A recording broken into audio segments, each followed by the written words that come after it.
दोस्तों आज अपनी इस वीडियो में हम बात करेंगे NI एक्ट यानी कि द नेगोशिएबल इंस्ट्रूमेंट्स एक्ट 1881 के बारे में। हम बात करेंगे इसके कुछ महत्वपूर्ण सेक्शंस के बारे में और बात करेंगे कितनी सजा का प्रावधान है, साथ ही कितने समय के भीतर आपको नोटिस भेजना होगा या फिर कितने समय के भीतर आपको नोटिस मिल जाएगा। चेक बाउंस हुआ कितने समय के अंदर अंदर रिप्लाई आपको करना होता है या फिर कितने समय के अंदर चेक आपको डालना होगा, कितने समय की मियाद होती है एक चेक की, मतलब कब तक की उसकी वैलिडिटी होती है। अगर आपके पास कोई चेक है तो कहां आप डाल सकते हैं, मतलब कि उसका क्षेत्र अधिकार क्या बनता है।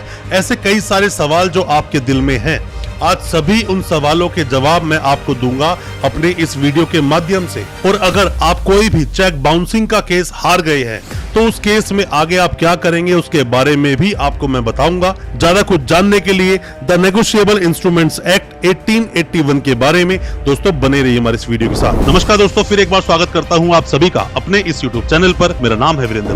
दोस्तों हम बात करें द नेगोशिएबल इंस्ट्रूमेंट्स एक्ट 1881 के बारे में तो टोटल इसमें 148 सेक्शंस हैं और टोटल ये 7 चैप्टर्स में दोस्तों डिवाइड है। इसमें जितने भी सेक्शंस जो बताए जाते हैं उसमें सबसे ज्यादा जो कॉमन या मैं ये बोलूं कि फेमस जो सेक्शन है वो है 138। आपने 138 के बारे में ही सुना होगा क्योंकि वही बात करता है मेन चेक बाउंस के बारे में। अब दोस्तों बात क्या होती है, इसको आपको शुरू से थोड़ा समझना होगा तभी आप समझ पाओगे कि चेक बाउंस का मतलब क्या होता है। मान लीजिए कभी भी किसी भी व्यक्ति को कोई भी एक चेक मिलता है, चेक आपको मिला। सबसे पहले दोस्तों आप ये समझिए कि अगर कोई भी आपको चेक मिला है या आपका चेक किसी ने कोई भी बैंक में डाल दिया है तो सबसे पहली बात तो लीगल लायबिलिटी होनी चाहिए आपकी कि आपको किसी को पैसे देने हैं। अगर लीगल लायबिलिटी नहीं है तो कोई भी कोर्ट उसके लिए बाउंड नहीं है कि आपके पैसे की रिकवरी करा सके। दोस्तों आप में से कोई भी नए वकील साहब हैं, कोई भी लॉ स्टूडेंट है, कोई भी अभी कानून की जानकारी ले रहा है, आप पर कोई केस हुआ है या आप किसी पर कोई भी केस करना चाहते हैं तो कोई भी हमसे आप जानकारी चाहते हैं, दिए गए नंबर पे व्हाट्सएप करें, हम आपको रिप्लाई करेंगे। हो सकता है उससे आपकी कोई मदद हो सके। अब मान लीजिए कि आपने किसी को चेक दिया तो चेक बाउंस होने के कुछ रीजंस हो सकते हैं, जैसे कि मान लीजिए कि बैलेंस इनसफिशिएंट हो सकता है, मान लीजिए कि ओडी लिमिट जो होती है वो उसकी ओडी एक्सीड हो सकती है। जैसे कि आपने चेक दिया 50,000 का बट अकाउंट में जो पैसे पड़े हैं वो टोटल 45,000 पे ही पड़े हैं, या फिर आपने जो चेक है उसको स्टॉप पेमेंट करा दिया हो। ऐसा भी हो सकता है कि जो अकाउंट है वो बंद हो, या ऐसा भी हो सकता है जो साइन है वो मिसमैच हो रहे हो, ओवर राइटिंग कर रहा हो। ऐसे बहुत सारे रीजंस हो सकते हैं एक चेक को बाउंस होने में। लोगों की हरकतें होती हैं, पैसा देना चाहते नहीं और कोई ना कोई हरकतें करके चेक को बाउंस करा ही देते हैं। दूसरी बात क्या होता है कि जो चेक की वैलिडिटी होती है कई बार आप उसको क्रॉस कर देते हैं। हालांकि देखा जाए तो बेयर एक्ट बोलता है कि 6 महीने तक की वैलिडिटी होती है किसी चेक की, पर आरबीआई की जो गाइडलाइन आई थी 2011 की दोस्तों बात कर रहा हूं, उसमें साफ साफ क्लियर कर दिया गया कि किसी भी चेक की जो वैलिडिटी होती है वो 3 महीने की होती है, तो 3 महीने तक ही कोई भी जो चेक है वो वैलिड रहता है दोस्तों। अब दोस्तों मान लीजिए कि कोई भी चेक अगर बाउंस होता है तो उसको 30 दिन के अंदर अंदर आपको नोटिस भेजना होता है। मान लीजिए कि किसी से आपको 1 लाख रुपए लेने थे, 1 लाख रुपए आपको किसी इंसान से लेने हैं, आपके पास वो चेक है, आपने चेक डाल दिया, बाउंस हो गया। अब बाउंस होने के बाद में 30 दिन के अंदर अंदर आपको उस व्यक्ति को नोटिस भेजना होगा जिससे आपको पैसे लेने थे, जिसका चेक आपका बाउंस हुआ है। एक बात आप और ध्यान रखें, जैसे आप मान लीजिए कि जो ज्यूरिसडिक्शन लगता है आपको वो भी देखना होगा कि आपका कोर्ट कौन सा लगता है, कहां पर आप उस चेक का जो केस डालने वाले हैं। हालांकि मैं आगे बताऊंगा किस तरह से आप उसका जो चेक डालेंगे, किस तरह से कोर्ट का ज्यूरिसडिक्शन देखेंगे। अब दोस्तों होता क्या है कि मान लीजिए अगर आपको सामने वाले को परेशान करना है, पैसे लेने ही हैं, जैसे हम लोग दिल्ली से हैं, जैसे हम प्रैक्टिस दिल्ली में करते हैं और हमारा कोई क्लाइंट दिल्ली का ही है और सामने वाली पार्टी भी दिल्ली की है और सामने वाला जो हमारा क्लाइंट है वो बॉम्बे में भी उसकी कंपनी चलती है और बॉम्बे में भी उसका अकाउंट है, तो हम उसको ये बोलेंगे कि आप जो अपना चेक है वो बॉम्बे में प्रेजेंट कीजिए। अगर वो चेक बॉम्बे में प्रेजेंट हुआ तो दोस्तों जो प्रेजेंट जहां पर चेक होगा वहीं पर ही उसका ज्यूरिसडिक्शन लगेगा और वहीं पर ही उसका केस भी डलेगा। तो मतलब दिल्ली के उस व्यक्ति को जाना पड़ेगा अब कोर्ट की तारीख लगाने के लिए बॉम्बे, तो ऐसे व्यक्ति को प्रेशर पड़ेगा और वो पेमेंट देने के लिए बहुत जल्दी कोशिश करेगा उस व्यक्ति को। तो आपको जो जुरिस्डिक्शन है उसका भी ध्यान रखना होता है, क्योंकि जहां भी आप चेक डालेंगे, जिस भी बैंक से चेक बाउंस होगा उसकी जुरिस्डिक्शन लगेगी और वहीं का कोर्ट लगेगा, वहीं पर वो केस चलेगा।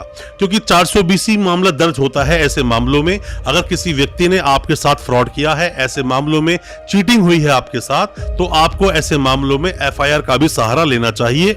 हालांकि 30 डेज में आप नोटिस भेज देते हैं, सामने वाला 15 डेज के अंदर अंदर आपको उसका रिप्लाई करेगा। 15 डेज में अगर आपको रिप्लाई नहीं करता है तो ऐसे मामले में 15 डेज में अगर आपके पास रिप्लाई नहीं आया तो अब चेक के लिए कॉज ऑफ एक्शन अराइज हो जाता है। मतलब कि अब आप उस पर चढ़ाई कर सकते हैं, मतलब कि आप उस पर ऑफेंस कमीशन हो जाता है, उसके अगेंस्ट आप केस डाल सकते हैं कोर्ट में।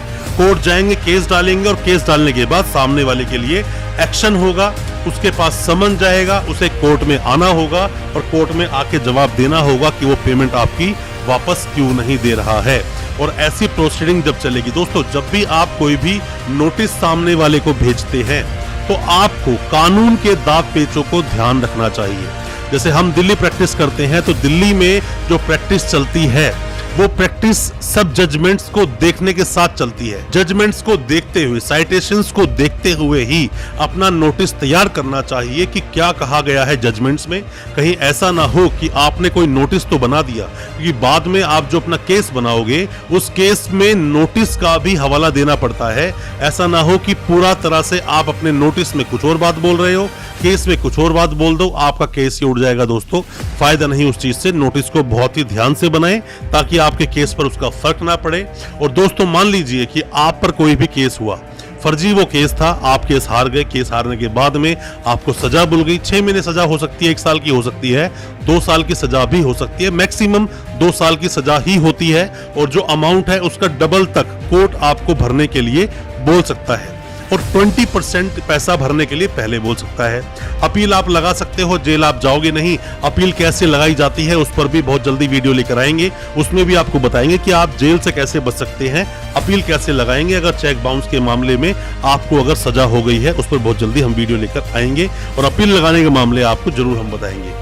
आपको दोस्तों जो प्रोसेस मैंने बताए हैं थोड़े से, उनके बारे में आपको जानना चाहिए। आपके जो भी कोई सवाल है किसी भी तरह के, नोटिस के रिगार्डिंग कोई सवाल है, नोटिस के रिगार्डिंग सवाल पूछें।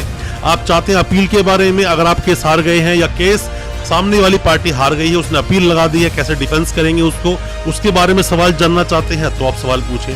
केस के बीच में कोई सवाल पूछना चाहते हैं तो सवाल पूछें। कमेंट बॉक्स में अपने सवाल पूछें या हमें व्हाट्सएप पे मैसेज करें, हम आपको उसका रिप्लाई जरूर करेंगे। और कोई भी जो जायज हेल्प होगी हम आपकी उसमें हेल्प जरूर करेंगे। दोस्तों अच्छा लगा आज का हमारी वीडियो को ज्यादा से ज्यादा अपने दोस्तों, परिजन, परिवार तक हमारी इस वीडियो को पहुंचाएं ताकि वो भी कानूनी जानकार बन सकें। और साथ ही हमारे चैनल को भी सब्सक्राइब करें, साथ में लगा बेल आइकन जरूर दबा दें ताकि इसी तरह की लीगल अवेयरनेस की वीडियोस हम आपके लेकर आ सके सबसे पहले।